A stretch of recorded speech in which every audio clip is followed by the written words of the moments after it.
When it comes to learning difficulties like dyslexia, lasting change starts with the right approach. At the Morris Center, we go beyond traditional tutoring, offering comprehensive, evidence-based programs that retrain the brain for lifelong success. With over 35 years of experience, we've helped thousands of clients overcome learning challenges in just months, not years. Find out how we can help your child succeed at themorriscenter.com. This is a production of the Ultimate Homeschool Radio Network. Welcome to the Vintage Homeschool Mom Show. Your host, Felice Gerwitz, is an author, a publisher, and your radio show host. She will encourage, educate, and inspire you with answers to your most pressing questions, from homeschool, marriage, parenting, and much more. Felice loves to equip moms to live a Christian life because every moment counts. Be sure to visit her website at mediaangels.com. And here's your host, Felice Gerwitz. How many of you struggle in your marriage? Maybe you have a good marriage. Well, I'm here to share 3 marriage secrets with you. What are they? Well, my husband and I have been married for 45 years as of this recording, and we've practiced them and many others. In this podcast, we will discuss marriage secrets from real-life events. Hey friends, and welcome. My name is Felice Gerwitz, and today's episode can be found at vintagehomeschoolmoms.com. Look for episode 547, 3 Marriage Secrets. You know, my husband and I have spent hundreds of hours with young engaged couples from our church for the past 4 years, and we were asked to do this, and we have struggled, truthfully, to find other couples until recently to join our ministry. And one of the reasons is because many people struggle in their marriage. But here's the real secret, or insider secret, is that my husband and I have struggled with our marriage at times. No marriage or life is perfect this side of heaven. And if people tell you they have this perfect marriage, or it looks from the perfect on the outside, believe me, no marriage is perfect. Of course, we prioritize our marriage and our relationship, but sometimes it's a heroic effort, and that, dear friends, is the issue. Many couples who grow apart really have stopped trying. Are there only 3 marriage secrets? Of course not. There's probably 435 secrets, depending on who you ask. However, these are the top 3 my husband and I strive for in our relationship. The true story is that my husband and I have had our struggles focused on one concept that each of us insists we are right. In fact, I have a podcast that I'm working on calling How Do You Win an Argument? And there's a catch to that, but I'm just going to leave you with that out there. Even after 45 years of marriage, it happens. In fact, I bought us matching coffee mugs for our last anniversary that say 45 years of being Mr. Right. That's what his mug says. And mine says 45 years of being Mrs. Always Right. And so we've designated those mugs as our Sunday mugs. Yes, it is a joke, but it also reminds us that when we focus on being right, we have our eyes on the wrong goal or objective. Our goal is not to catch the other one messing up, it's to lift up the other spouse whenever we can. Women, are we thankful each day? And men, do you appreciate the efforts your wife makes in your home life? Well, the great news is that we rarely, if ever, argue about the big things any longer. We've realized that many of our disagreements were petty. We've gotten very good at conflict resolution, but that doesn't mean life's always perfect. So there are 3 main secrets to a long marriage, and this is what we share with the couples that we mentor. One specific young couple asked how we managed to stay together for so many years. They said they see many marriages falling apart. How would you answer this couple? Well, as an aside, that is the most asked question from our pre-marriage couples. We could have given them this list. Number 1, be sure you pray, and make sure you pray together. Number 2, it's important to have good communication. Number 3, no character assassination, which means you can say, I'm really upset at this point, or I'm upset about what I think you did or what you did, but you can't just call someone stupid. Number 4, always argue in private, not around other people. Number 5, work on conflict resolution. Number 6, look for the good in each other. Number 7, use kind words and words of affirmation. Number 8, make time to date each other even after marriage. Number 9, spend time together doing a mutual hobby. And number 10, discuss ways to parent and discipline before marriage. We don't give couples that whole list, and the reason is sometimes it's overwhelming if you do that. Each of these topics could take an entire podcast in and of itself, and while I'd love to explore the different points, our 3 marriage secrets combine some of the points above and exclude others.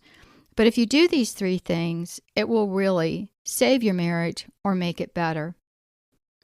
The first is give your heart to the Lord. What does that have to do with marriage? Well, when we give our hearts to the Lord, it means we're dedicated to a higher authority than our own. We basically have accountability. Who are we accountable to? We're accountable to ourselves, yes, but we're accountable to God and in all that He teaches. It means we seek the good and righteous over the selfish and the petty. As a young woman, I was teaching, and in my teaching situation, I did not have many chances to meet people. I was given a prayer, a true love prayer, while I was in college, and I had put it in my Bible because I had a serious relationship with a young man who I was planning to marry and who was planning to marry me. But what ended up happening was I pulled that prayer out when I was very much alone. And it basically says that I will give my heart to the Lord. And once I give my heart to the Lord without any reservations, He would bring me the person He selected for me. And He actually did. My husband didn't live in the same town in which I lived. He actually moved here, and I happened to know him from college. We knew each other, having attended the same college. And I did a podcast on this some time ago called True Love. And in fact, I'm going to do another podcast where I share the entire prayer. And yes, I still have a copy. In fact, I give it to a lot of the couples that we mentor. That prayer impacted my life in a powerful way. It made me focus on the most important thing, my relationship with the Almighty. I learned to love as Christ loves. Number 2, and this is the answer that we gave the young couple when they asked how we stay together. Divorce is not an option. What does this mean? First of all, I think we blew their minds, but think about it. If you go into marriage with the idea of a temporary situation, let's see if it works out, or I'm going to see how it goes, well, then of course you're not going to stay married when things start getting tough. Let's see how it goes approach is not a good way to look at marriage. Many marriages, unfortunately, start in this way. So what if we take divorce off the table? It makes marriage permanent. No one wants a life sentence of strife or disagreement or unhappiness. So that means you're both going to work hard to make it work. You don't jump ship when the going gets tough. You work through the ups and downs, the sleepless nights with kids, the career changes, and in essence, the good times and the bad times, because bad times will come. I want to just say here that I'm not talking about abusive marriages where there's physical or mental abuse. Those situations are tragic and at times go undetected until marriage. However, sometimes there are red flags that are ignored. And again, this is a podcast for another time. If divorce is not an option, then marriage is a commitment daily. This is a decision, sometimes not a feeling, but it works. We choose each other. If you feel like your marriage is struggling, think about why you went into marriage in the first place. There has to be a reason, and often with some thought, you'll remember the reasons and how difficult it was to find the one. My husband encourages each of the couples to pray and think about this. Along those lines, we need to pray to forgive each other. If you have a strong foundation of faith, it's easier to do. And I have several podcasts on the topic of forgiveness over on our sister network, the Ultimate Christian Podcast Network. And it's on my podcast, A Few Minutes with God, and those links are also in the show notes. Number 3, outgive each other. What does that mean? When we do things because we love each other, we should not keep track on a scorecard. Couples that do keep track have difficulty. I know that no one wants to feel unappreciated, but when we wait to be thanked for being a good wife or a good husband, we miss the point of marriage. We give because we love each other. We have different jobs within the home, and sometimes these jobs overlap, and as you get older, the jobs change. Sometimes these jobs are agreed upon at some point in your marriage, and ideally before, and then you work together as a family. My husband never changed diapers with our first 2 kids, but he did with children number 3 through 5. He never washed dishes until the kids were grown and out of the house. He took out the trash, he mowed the lawn, and he kept the outside looking nice. He painted walls, he made repairs, and he did the heavy lifting. I baked, cleaned, took care of the laundry and cooking, and I homeschooled. My husband didn't even grill food until many years after the kids were way older. And the reason is my kids were very capable. I raised children to be able to do things. They could do their laundry, they could cook, they could set the table, they could help clean up. Things weren't just given to them. I was not my children's personal maid. And so my husband benefited from that more so than I did because I worked alongside my kids. But I didn't say, oh my gosh, you never grill or you never cook. For those of us who want to be thanked, think about this. We don't thank the trash pickup guy for taking the trash off the property or the mail carrier for delivering our mail or the grocer for stocking their shelves with food. We just assume or expect these things to happen. Why is that? Because it's their job. At the same time, it's our job to work together. And I know some of you are going to find that offensive. But if we give each other our best, we are going to receive the best back. And if we don't, then there is an underlying issue in your marriage. Of course, I'm talking about balance and not a spouse on either side who becomes demanding. So how do you outgive? Well, you think about ways to surprise your spouse with something special for dinner, or go out for ice cream without the kids. My husband brings me flowers from the grocery store or sometimes a hardware store if he stops in to get something. He takes out the trash, and I usually tell him that makes me happier than him bringing me flowers. It's the little things, the surprises, the sticky notes on the mirror, or ones I put in his wallet that say, I hope you have a wonderful day and I'm praying for you, that have the most impact and cost nothing. Recently, I was cleaning up and I found the first card he gave me soon after our first date. It was a Valentine's Day card, and believe me, that thing has been worse for wear, with a huge bouquet of helium balloons that he purchased off of a parade vendor. And I still have some of those helium balloons that should be thrown away. They're kind of stuck together now. But I can't throw it away. It's in a little baggie. But the card said, from Jeff, and it was the cutest thing ever. And I still tease him about writing from. And he said, well, it was too early to say I loved you. I did, but he didn't want to write it in a card. It's keeping those things and those memories alive. I've given this advice to struggling couples. It takes humility to take the first step.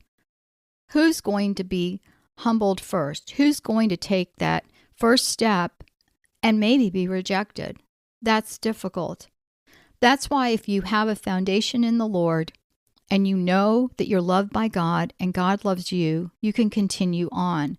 When you make that love contingent on the other person, it's difficult when they let you down, and you will be let down. Will you humble yourself with a chance of rejection if it means improving your marriage? I would every day of the week. At times we've thought our relationship was one-sided, but if you have faith, you know the evil one works overtime in disrupting marriage.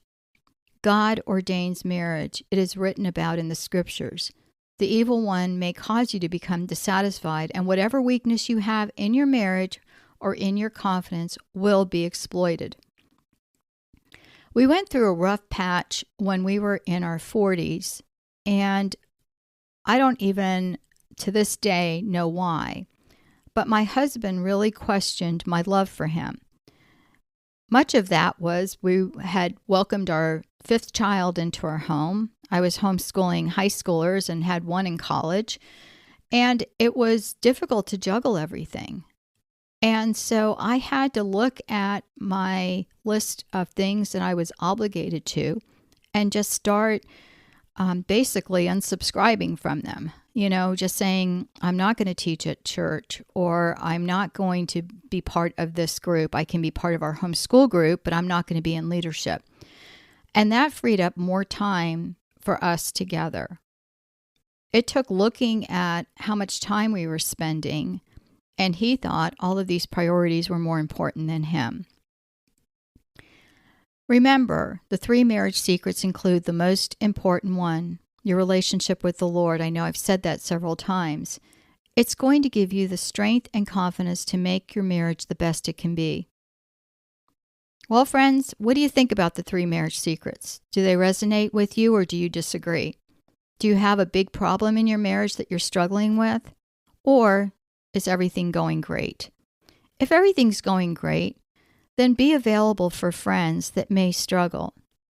I'll pray for you, but know that you are loved and prayed for. Everyone who listens to the podcast on the Ultimate Homeschool Podcast Network receive our prayers. So I pray this podcast is a blessing. Please share this episode with a friend, give me a star rating, and follow me on your favorite social media app. Take care, friends. God bless, and I'll talk to you soon. Bye-bye. Thanks for tuning in to the Vintage Homeschool Mom Show. Visit Felice at MediaAngels.com and TheVintageHomeschoolMoms.com. Vintage Homeschool Moms is a production of the Ultimate Homeschool Radio Network.